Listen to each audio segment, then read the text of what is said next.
김태현의 정치쇼.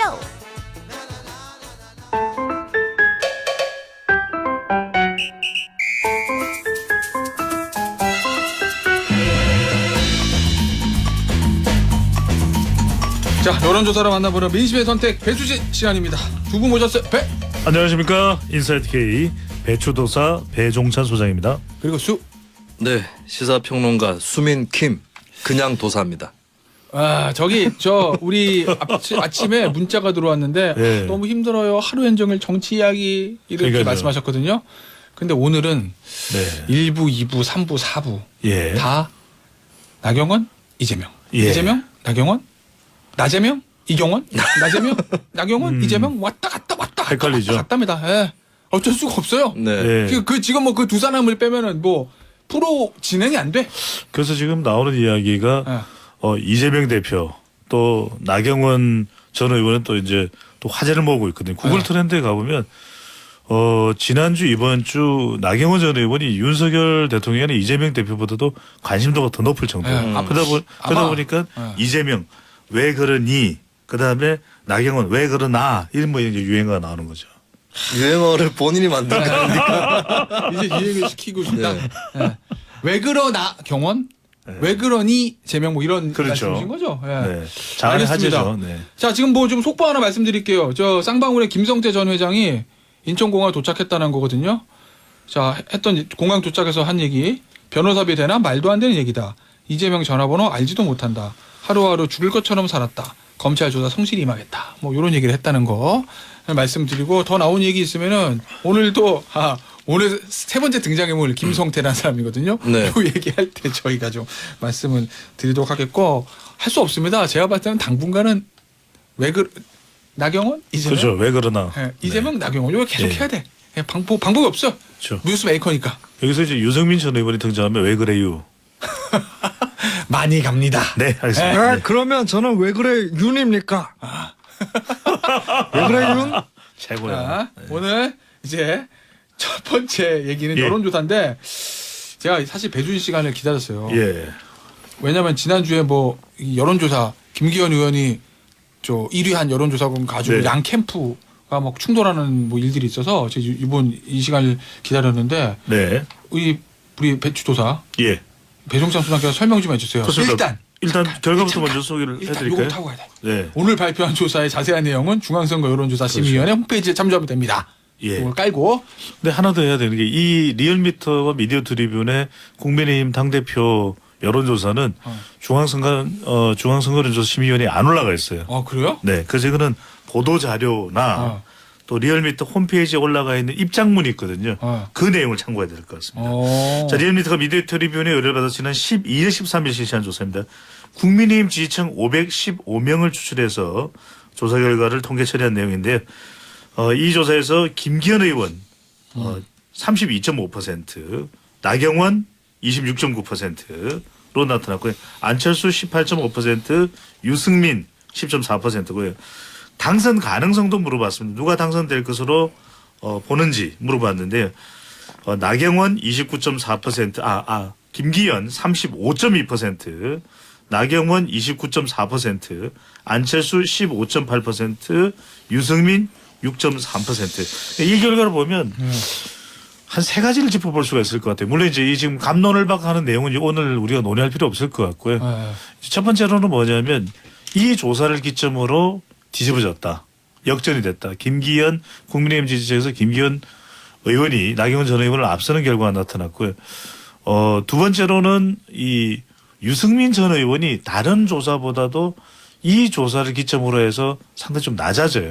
그러니까 당선 가능성도 지금 김기현 의원이 35.2%인데 유승민 전 의원은 당선 가능성입니다. 6.3%입니다. 그리고 이제 또 하나는 뭐냐면 이 조사를 기점으로 그 뒤에 나오는 조사가 앞으로도 더 있겠죠. 그런데 그 뒤에 조사에 이 조사와 유사한 결과도 있습니다. 제가 왜 이걸 자꾸 여쭤보냐면 이 네. 조사 나왔을 때 김지평론가 난리가 났었잖아요. 막 김기현 의원 캠프 측에서 야 이거 봐 이제 제가 뒤집어졌어. 왜냐면 골든크로스니까 이런 거고 그때 제가 막 기사 보니까 나경원 전 위원장 측에서는 이 뭐 여론조사 의뢰한 업체가 뭐 언론사도 아니고 예. 뭐 선거 기획사하고 주소를 같이 쓰는 뭐 신생 언론사네 뭐네 막 이러면서 막 이 문제가 있다 뭐 이런 얘기를 많이 했거든요. 이 여론조사 신뢰성에 대해서. 그럼 이제 그 다음 나온 여론조사가 중요한 거잖아요. 네. 그게 어떻게 됐다는 거예요? 또 있어요? 이런 비슷한 게? 그다음 조사가 이제 폴리뉴스와 에브리뉴스가 에브리 CNR에 의뢰를 했는데 지난 14일, 15일 실시한 조사인데 이 조사는 중앙선거론조사 심의위원회 홈페이지에서 확인 가능합니다. 이거는 예, 국민의힘 지지층입니다. 예. 김기현 29.2%, 나경원 23.5%, 안철수 22.6%입니다. 아, 박빙이네. 예. 이 여론조사에 대해서는 유승민은 9%인데 이 조사가 더 주목을 받는 이유는 참고로 이거는 네. 국민의힘 지지층에 국한된 아, 네. 조사죠. 아닙니다. 국민의힘 지지층도 있고 아니 그러니까 이 퍼센테이지는 네. 국민의힘 지지층으로 좀 전에 국한해서 제가 나온 국민의힘 것이죠. 지지층에서만이라고 말씀드렸죠. 아 그런가요? 네. 근데 이 조사가 죄송합니다. 이 조사가 주목을 받는 이유는 네. 두 명을 놓고서 결선 가상 대결을 붙여봤다는 겁니다. 네. 그런데 나경원 전 의원이 결선 가상 대결에서 안철수와 물론 이건 아주 비율이 적기 때문에 수치상으로 그렇다는 겁니다. 표본 오차 범위 내에 있습니다. 수치상으로만 결선 가상 대결을 해보면 안철수, 김기현 두 사람 모두에게 뒤지는 결과로 나타났습니다. 나경원 의원이 결선해서. 예, 예. 알겠습니다. 이 여론조사에 대해서는 나경원 전 의원 측에서 뭐 아까 제가 말씀드렸던 그런 문제 제기 같은 거 없었어요? 이 조사에 대해서는 아직 제기가 없었던 것 같고요. 네. 그렇기 때문에 사실 이제 그 전에 처음으로 뒤집힌 여론조사에 대한 신뢰도 문제가 제기가 됐지만 네. 근데 그 논란은 오래 가지 않는다. 이렇게 후속 조사들이 잇따를 것이기 때문에 그러면 일단 나경원 전 의원 입장에서는 또 다른 조사 결과가 나오기를 기다리는 게 본인이 우위에 있네. 그렇습니다. 그리고 설 연휴 전에 여러 여론조사들이 또 실시가 될 거기 때문에 네. 며칠만 더 지켜보면 윤곽이 나오지 않을까 이렇게 보이고 근데 분명한 거는 김기현 의원이 국민의힘 지지층 내에서 특히 상승세라고 하는 거는 부인할 수 없을 것 같아요. 그러니까 그건 왜 그런 걸로 보세요? 이유는 뭐라고 보세요? 아, 그건 나 때문 아니겠습니까? 어쨌든 지금 여러 주자들이 있는데 뭐 윤석열 대통령이 누굴 지지한다 이런 언급을 한 적은 없는 거죠. 예, 그렇게 할 수도 없는 게 또 국민의힘의 룰일 텐데 하지만 윤심이 어디에 실려 있느냐 했을 때 김기현 의원 말고 딱히 다른 주자가 있는 거는 아니거든요. 현재 보이는 바로는. 그러면 아무래도 국민의힘 지지층 입장에서는 비록 김기현 의원이 뭐 전국적으로는 인지대가 좀 낮았다 할지라도 그래도 그 부각되는 조명을 받는 효과는 당연히 큰 것이기 때문에 그럼 지지층 입장에서는 뭐 지지층이야 사실은 여러 주자를 놓고 선택을 할 수 있는 게 지지층이고 네. 근데 뭔가 분명한 보증 인식이 저가 제일 돼 확실하다? 있다. 예, 그렇다면은 김기현 의원이 상승을 하는 거는 당연한 현상일 수도 있겠습니다. 그 지난주에 이번 네. 주 되면 김기현 의원에 대해서 한번 예측해보겠다고 하셨잖아요. 그러니까 결과가 나왔잖아요. 네. 지금 여론조사상으로는 윤심이 김기현 의원한테 가했다고 볼 수밖에 없는 것이죠. 그래서 제가 무슨 말씀드리냐면 물 들어왔을 때 노져야 된다. 제가 3주 전에 썼던 칼럼이 나가고 싶다면 유승민, 나경원 출마 선언하면 된다. 그러니까 이게 아니 출마 여부가 뭐 대통령하고 무슨 상관이 있어요. 본인이 나가고 싶으면 출마 선언하면 되는 거죠. 그런데 안 하다 보니까 두 가지 지금 고민이 있는 겁니다. 하나는 뭐냐면 행보적 차원. 행보적 차원에서는 이승만, 네. 박정희, 네. 그다음에 김영삼 전 대통령이 묘소를 참배했어요. 이거 출마해야 되는 거예요. 아, 두 번째로는 뭐냐면 표심적, 윤심적 차원에서 보면은 지금 갈등을 빚는 사이에 윤심이 오히려 나경원 전 의원 쪽으로 안 가요. 지금 안 가고 있어요. 데이트상으로. 그래서 3주 전에 지난해 말이나 올해 1월 2일 날짜까지 박아줬잖아요. 그때 출마 선언을 하고 네. 나가서 당원들로부터 평가를 받으면 되죠. 그러니까 윤심의 평가가 이런 아니라. 말씀이신 거 출마 선언을 좀 일찍 했으면 대통령실하고 해임 뭐 이거 가지고 그렇게 충돌을 좀 빚는 모양새를 그렇죠. 안 할 수도 있었다. 그러니까 그게 무슨 말씀이냐면은 제가 쭉 30년 전 가까이 이렇게 데이터를 분석해 보면 정치인이 자기 결정에 자고 오면 할 필요가 없어요. 자고 오면은 뭐 이거 식사할 때만 자고 오면 생각하면 됩니다. 자, 왼쪽에 고기, 오른쪽에 냉면. 근데 그게 기가 막히다. 그게 진짜 아니죠. 이거 잠깐 일단 정지 잠깐. 야 아니 이건 근데 K 아재의 아니 근데 개가 출처를 아닙니까? 말씀드려. 이건 지금 우리보다 조금 앞선 시간에 FM 김영철 이제 네. 쇼에 나오는 전파. 우리 정상근 기자의 출처인데 자고 오면은 그럴 때나 생각하는 거지. 정치인들은 자기 가슴 속에 빵 하고 그치. 들어오면은 오른손 제비는 왼쪽을 보고 오른쪽은 냉면. 아니 그럼요. 빵 하고 들어오면은 어. 나가겠다고 생각하고 당원들의 평가를 받으면 되지. 죽이 되든지 밥이 되든지. 근데 왜 그거를 윤심을 타진하고 할 이유는 없는 거죠. 알겠습니다. 이러면은 그래서 결론은 정상근 기자 아이디어였다는 거죠. 아니, 그런 게 중요한 건 아니고. 출처가 중요합니다. 결론은 나경원 전 부위원장은 그렇죠. 타이밍 놓쳤다. 물 들어왔을 때 놓아야 된다. 그리고 이제 김기현 의원 치고 나갈 거다 이 말씀이시고 자 그러면 이 두 번째 나온 여론조사 기준합시다. 네. 국민의힘 지지층 상대로 3파전이긴 한데 안철수 의원이 3등이잖아요. 네. 김기현 29.2, 나경원 23.5, 안철수 22.6. 이러면은 안철수 의원은 못 가나요 결선? 이 스코어로 봤을 때 물론 나경원 전 의원하고 접전이기 때문에 네. 안철수 의원 입장에서는 2등으로라도 결선에 진출을 해야 되겠다는 생각을 할 수가 있겠습니다. 그리고 이 조사가 안철수 의원한테 조금 고무적이었던 부분이 있는데 네. 결선 투표를 가정하고 가상 대결 조사를 실시를 했거든요. 네. 김기현 대 나경원이 될 경우는 김기현 46.5, 나경원 39.0이 나왔어요. 그러면 김기현 대 안철수는 어떻게 나왔느냐? 김기현 42.8, 안철수 48.4. 그리고 나경원 안철수에서는 나경원 41.9, 안철수 48 이렇게 나왔거든요. 그러면 안철수 의원 입장에서는 이렇게 얘기할 수 있는 거죠. 나경원을 이길 자 누굽니까? 그리고 다른 데 가서는 김기현을 이길 자 누굽니까? 근데 예. 이기로 갈 수가 있을지 없을지 그러니까 소위 결선 경쟁력이 높다. 아. 다만 결선에 진출할 수 있을 것이냐. 그건 왜 그런 거예요? 이게 안철수 의원이 처음 있는 일이 아니에요. 예. 항상 이런 식이었던 적이 많아요. 결선에만 가면 1대1 구도만 되면 안철수가 이긴다. 다만 1대1 구도로 안철수가 올라갈 수 있느냐. 이게 아닌 거죠. 저는 좀 예. 다른 생각인데 이 폴리뉴스와 에브리 CNN 조사 결과를 보면은 국힘 지지층 당원 100%잖아요. 네. 그러니까 당심은 더 윤심일 수가 있어요. 아닐 수도 있죠. 그건 뭐 확인할 길이 없는데 이 에브리 CNN 조사 결과만 나오면 국힘 지지층에서 김기현 29.2, 나경원 23.5, 안철수 22.6. 그러니까 별 차이가 없어요. 나경원 전 의원하고 안철수 의원. 근데 안철수 의원은 그래도 유승민 전 의원의 이 지지율이 좀 빠지면서 국힘 내에서 안철수 의원이 더 올라가고 있거든요. 김기현 의원하고 안철수 의원이 올라가요. 그러니까 저는 안철수 의원이 이 상태로라면 오히려 시간이 아직 더 남아 있잖아요. 3월 8일이니까 예비 컷오프도 있고 저는 안철수 의원이 더 올라갈 수 있는데 안철수 의원의 고민은 결선 투표가 아니라 사실 최종의 문제겠죠. 왜냐하면 이대로 가다가는 김기현 의원이 윤심을 받아서 윤심 당선자가 될 가능성이 높고 본인은 자칫 연대 보정인을 주장하고 있지만 덜러리가 될 가능성이 높거든요. 네. 저는 뭐 이게 이 제대로 된 전당대회 맞습니까가 아니라 본인은 억울합니다. 전당대회 이렇게 가면 안 됩니다. 이렇게 할 가능성이 상당히 높지 않을까. 지금 그래서 노태우 전 대통령 아닌가요? 저는 그래서 나 이 사람 믿어주세요. 저는 그래서 이게 안철수 의원이 두 가지 행로가 이제 있을 것 같아요. 하나는 윤석열 대통령이 들어왔을 때 일단 만나서 단판을 짓는 방법. 이렇게 전당대회 가면 난 도저히 못하겠다. 바꿔달라. 전반적인 구조 자체를. 누구한테요? 윤석열 대통령에게. 이게 왜냐하면 이게 여러 가지 의미를 담을 수가 있거든요. 선거에서 총선에서 안철수 의원이 역할을 못한다면은 중도표가 사라지게 되겠죠. 5에서 한 10% 되는 중도표가 사라지는 게 총선에 상당히 부담이 될 수 있고 또 자칫 지금 나경원 전 의원도 참여 여부가 불투명하고 삐그덕대는데 안철수 의원이 극단적인 카드는 저도 전당대회 그만두겠습니다. 이래버리면 전당대회가 거의 파산 수준일 거예요.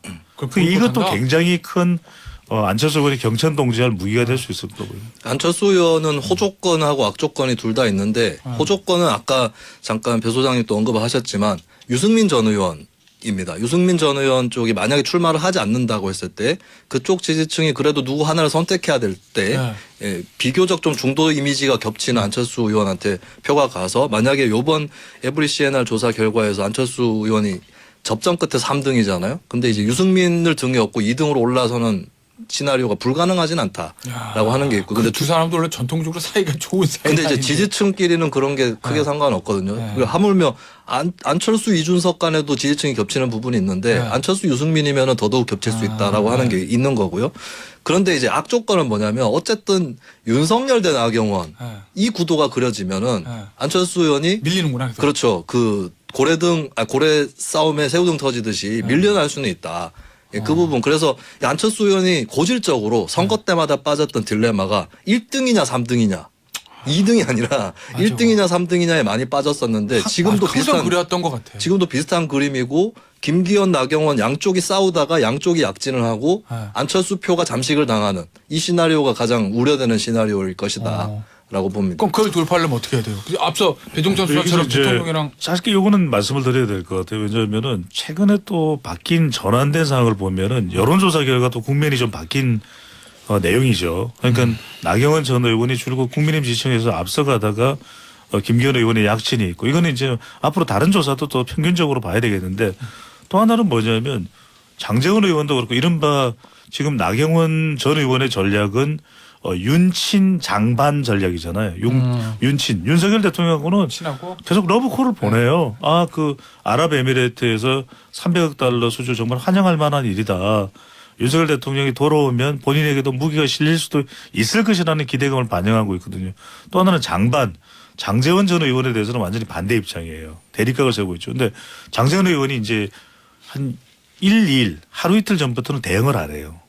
뭐냐면 이게 김수미 평론가 이야기대로 대통령과의 대립각을 세워가는 형태로 되려면은 반응을 보여줘야 되는데 윤석열 대통령이 지금 순방이기도 하지만 아무런 반응이 없거든요.